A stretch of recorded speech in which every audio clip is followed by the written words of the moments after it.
Elizabeth has a big personality, and that's who she is. And as a working single mother, I need all the help I can get. Wow! PBS Kids helps me as a parent reinforce the values that are important to me. Elongate means to make something longer. With Word Girl, she's learning these new words, and they aren't things that I taught her.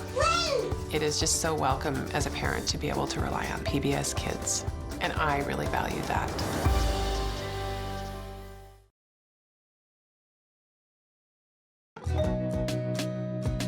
Hi, everybody.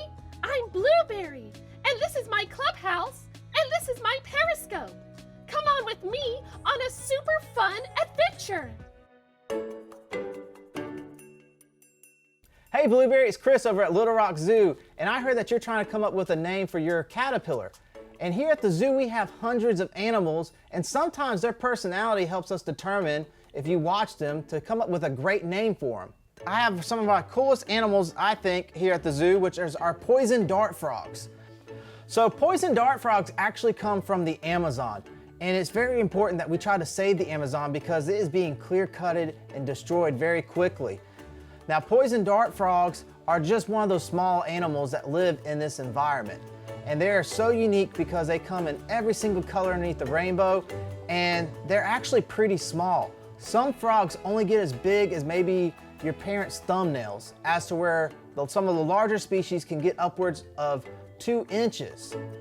But these frogs actually got their name from the indigenous groups because poison dart frogs were used by Indians over in South America to hunt and kill prey, because they actually have such strong toxins in their bodies that even medicine originated from dart frogs, such as morphine.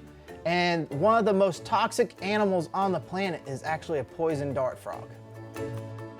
For like zoos, when we get these animals from the wild, poison dart frogs actually lose their toxicity when they're kept in captivity. So after about 6 months to a year, all poison dart frogs are actually no longer poisonous, and that's because of their diet that they eat in the wild. They actually eat mites and aphids, and this helps them build up this toxicity, and these bright colors that they have actually warn their predators about their toxins, so that way they don't get eaten.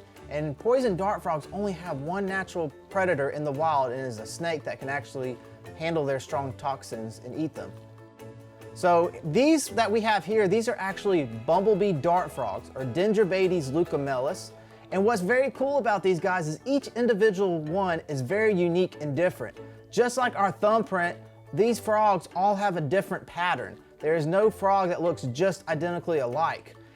So one way that the dart frogs actually get a chance to find their mate is they actually produce this very, very loud and colorful, vibrant sound. They actually produce a call that, for these bumblebee dart frogs, you can actually hear in the other room. It's pretty loud. And it sounds a little bit more like a bird versus the frogs that we have in our backyard here in Arkansas, but it's still a very unique call, and this is how they actually the female gets to pick the male based off of the loudest and most impressive sound that they are producing. And so this is a very important role for them to be able to reproduce and keep surviving in the wild.